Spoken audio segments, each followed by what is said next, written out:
بڑا ادیب آدمی تھا، بڑا بہترین شاعر تھا. وہ کہنے لگا اصل میں نا انسان ایک پھول ہے، تو بہار کا موسم آتا ہے تو کھل جاتا ہے، جوانی ہے، صحت ہے، تندرستی ہے. پھر خزاں آتی ہے تو آہستہ آہستہ اس کے پتے مرجھا جاتے ہیں. پھر زیادہ ہی پتجھڑ آتا ہے تو ٹوٹ جاتا ہے، یعنی انتقال کر جاتا ہے. لہٰذا ایک خوشبو ہے، ایک پھول ہے.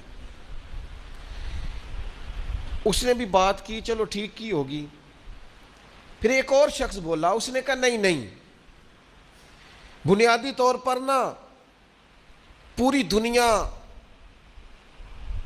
کے اندر مختلف کردار اللہ نے بنائے ہیں. کوئی باپ ہے، کوئی دادا ہے، کوئی بیٹا ہے، کوئی پوتا ہے، کوئی بھائی ہے.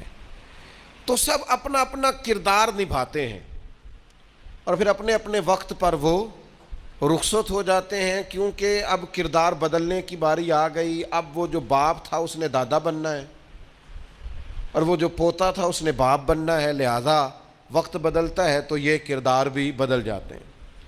لوگ اپنے اپنے حساب سے کوششیں کرتے رہے، یہاں تک کہ بعض نے یہ بھی کہہ دیا کہ انسان پہلے حیوان تھا. یہ ترقی کرتے کرتے کسی نے کچھ کہا، کسی نے کچھ کہا.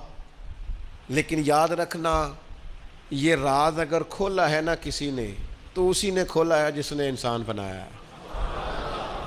یہ اسی نے کھولا ہے. جو فلسفیوں سے کھل نہ سکا اور نکتہ وروں سے حل نہ ہوا، وہ راز ایک کملی والے نے بتلا دیا چند اشاروں میں. نبی کریم صلی اللہ تعالی علیہ وسلم نے وحی کے ذریعے فرمایا، وحی کے ذریعے فرمایا. ادھر ادھر سے کیوں پوچھتے ہو؟ مجھ سے پوچھو نا. میں تمہیں اللہ کا قرآن پڑھ کے بتاتا ہوں کہ تمہیں بنایا کس نے. میں تمہیں بتاتا ہوں تمہیں بنانے والا کون ہے. وہ کون ہے جس نے تجھے بنایا ہے؟ هو الذی یصورکم فی الارحام. تو ماں کے پیٹ میں تھا، ایک نطفہ تھا.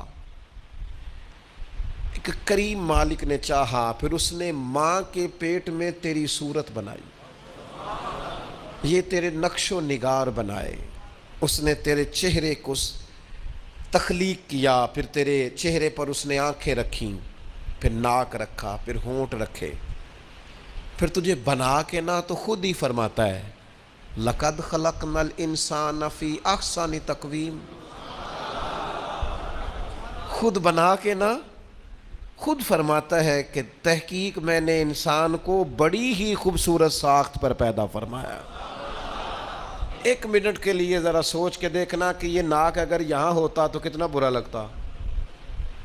یہ ہونٹ اگر تھوڑے سے بھی نیچے ہو جائیں تو کتنے.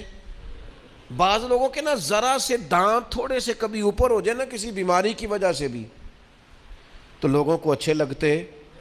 اللہ نے جو چیز بنائی ہے اسے بار بار توڑ کے سجا کے نئے سرے سے کر کے دیکھ لو، سونی اسی طرح ہی لگتی ہے جس طرح میرے رب نے بنا دی ہے. اسی طرح ہی خوبصورت لگتی ہے. اور وہ کہتا ہے یہ جو تیرا چہرہ ہے نا، فی ای صورت ما شاء رکبک. یہ جو تیرا چہرہ ہے نا، کسی کا گورا ہے تو کسی کا زیادہ گورا ہے، کسی کا گورا ہے تو کسی کا سانولا ہے، کسی کا رنگ گندمی ہے. یہ بندے کی مرضی پہ نہیں. یہ اللہ کہتا ہے جیسے میں نے چاہا ہے نا. اگر آپ یہ آیت سمجھ جائیں نا تو اپنے آپ سے پیار ہو جائے گا. پھر کالے سیاہ رنگ والا بندہ بھی کہے گا اوہو چہرہ میرا ہے پر چاہت اللہ تعالیٰ کی ہے. پھر تو اپنے آپ سے پیار ہو جائے گا، پھر تو اپنے آپ سے محبت ہو جائے گی. پھر تو انسان کہے گا کہ خدا جانے بلندی ہے کہ پستی، پر جہاں میں ہوں وہاں کوئی نہیں ہے. پھر پیار ہو جائے گا اپنے آپ سے. شرط یہ ہے کہ دیکھو تو صحیح، تو اس کو بنایا ہے اللہ نے، پیدا کیا ہے اللہ نے بنایا. اس سوال کا جواب یہ ہے کہ تجھے اللہ نے بنایا ہے، خود سے نہیں تو بنا. تو کسی کی چاہت ہے، تجھے کسی نے بھیجا ہے.